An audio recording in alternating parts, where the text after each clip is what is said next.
Okay, folks. So I just posted up this video here: the Moon, Mars, Jupiter, and Aldebaran hanging high in the AM sky. And somebody made a comment here, Mick J29. Aldebaran has 13 planets, and seventh one from the star has a civilization. And I think that is truly fascinating. And I think some of these backstories and information that they give us on some of these stars is pretty curious. But this was what it was identifying as on the star map that I use. And you can see here's the moon right here. This was Jupiter, which I had captured a couple minutes of, and then Mars down here. And then this supposedly is Aldebaran, right? And I think that it's kind of curious because in this particular capture from the other night, um, let me find the video for it. Let me see. Let me go to the video. No, that's not it. There's the video. This was a time lapse here that I had set. And this was really early in the morning. This was like by this time here, by the end of this time lapse, it was around 5 o'clock in the morning. And you can see the sun was coming up from that direction. And that's what this time lapse video here is. This is the sun coming up, moving toward our location from the east. And again, this is a time lapse. That's why it's so fast. You can see there were a few contrails zipping through there, huh? Up in here's a couple of them too. There was one, there another. So you can see this light was moving towards our location, and this is supposed to be the sun. Looks like an eye. Wow. Yeah, that's kind of curious. It looks like an eye. Look at the shape of an eye. But this is supposed to be 93 million miles away, according to the information that we've been given, right? And I'm not so sure if I really believe in all of that. I don't want to offend anyone's belief system or anything like that, or anyone's faith, offend anyone's faith, but I really don't believe that that's a ball of light that's 93 million miles away. I think it's more local than that. And it's kind of interesting with Aldebaran and the story of Aldebaran.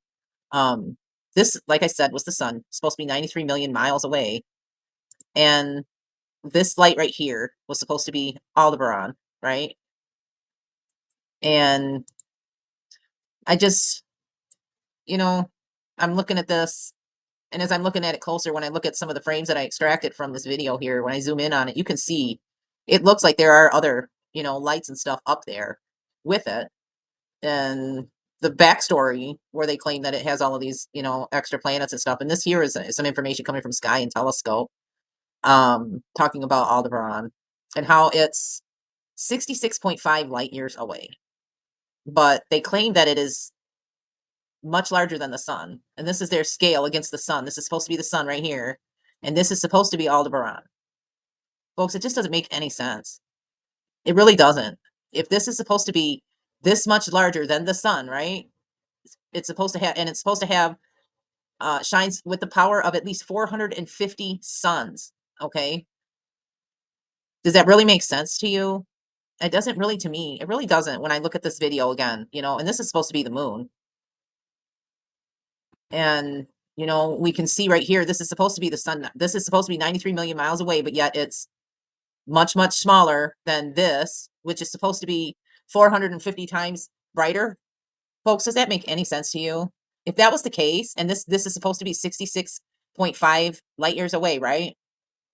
If this was brighter, 450 times brighter than the sun, then why the hell isn't it lighting up the sky over here like the sun is doing over behind it, coming up from the east? It makes absolutely no sense whatsoever. It really doesn't. And I'm not doing this video because I want to offend anyone's belief systems or anything like that. I believe that myself personally, there's a lot of myth and there's a lot of different stories and stuff attributed to a lot of these lights in the sky, according to the origins and mythology and all that. Uh, the Arabic meaning is called the follower. And the ancient Greeks, Egyptians, Babylonians, and Romans all share the concept of Taurus, the bull. And though in some Native American cultures, Taurus was the head of a bison rather than a bull. Far to the north, the Inuit people of Arctic saw Aldebaran as a polar bear.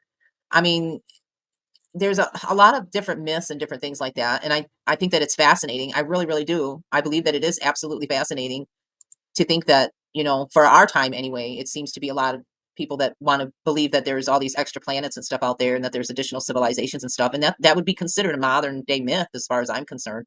And I'm not meaning no offense to anyone if that's what you want to believe in. It very well could be. I mean, we just don't have any way of proving it. But for me, when I look at the information that's available and compare it to what I'm capturing and recording and seeing and observing with my own eyes, I mean, according to this here, just this alone is enough for me to seriously question it because they're saying that Aldebaran is 450 times brighter and it's so much bigger than the sun, but why does it appear to not be that? It's supposed to be closer to us, right? If this was closer, it would definitely be dominating the light in the sky. The same thing with the moon, they claim is 238,000 miles away. I don't believe it is. I think it's local. I think it's more local than that.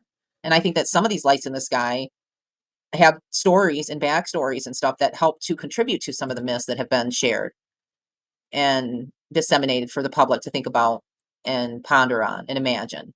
And I don't have a problem with that if that's what you want to do. If you want to imagine all of that, that's fine. And again, here's a zoomed in, capture of it. You can see there's all these other little orbs and specks out there that the camera is picking up, even around the moon. This is a kind of curious one here too. So, and again, because I'm repetitive, I'll say it again. The sun was coming up behind us over in this direction here, coming up from the east. You can see the lights getting brighter. Okay. And the sun is supposed to be 93 million miles away. Okay. And look at this is it. This is supposed to be 93 million miles away, but this is supposed to be 66 light years away, and it's bigger than this. It just doesn't make any sense. I don't know. I felt compelled to do a little video to share a little bit of interesting information about Aldebaran and the different myths. There are several different myths and stuff around a lot of these different stars and lights in the sky. And there are several different theories around a lot of it. And there's one theory though that I have to mention because I just feel like I need to mention it. Um there's not a lot of people that are talking about and discussing, that some of these could be artificial and local and there for a specific purpose. I don't know, like maybe harvesting electromagnetic energy or something. I don't know. I don't see or hear a lot of people discussing those theories on what some of these lights in the skies are. And for me, I want to look at all the different possibilities, and I just don't know if I'm buying into a lot of the other myths and a lot of the theories and stuff, especially this one here. I just don't know if I'm buying that. I just myself personally, but like I said, I don't want to offend anyone. If that's what you want to believe in, um, Mick J 29. I Who am I to say that it isn't, really? I just can share my captures and what I see and share my opinion is all. And I'm not really seeing it and what they say. And I don't think this is something that is 66 light years away. I think it's probably something that's more local, that's there for a specific purpose. But anyway, thanks for watching. Know that I appreciate you and I appreciate the comments. And it's important that you stay safe and mindful nowadays because there's a lot going on. There's so much going on. I know I say that every video pretty much. There's so much going on, but it is important to me that you stay safe and mindful above all else. And know that I appreciate you and that you do matter very much to me. I really appreciate it. I really do.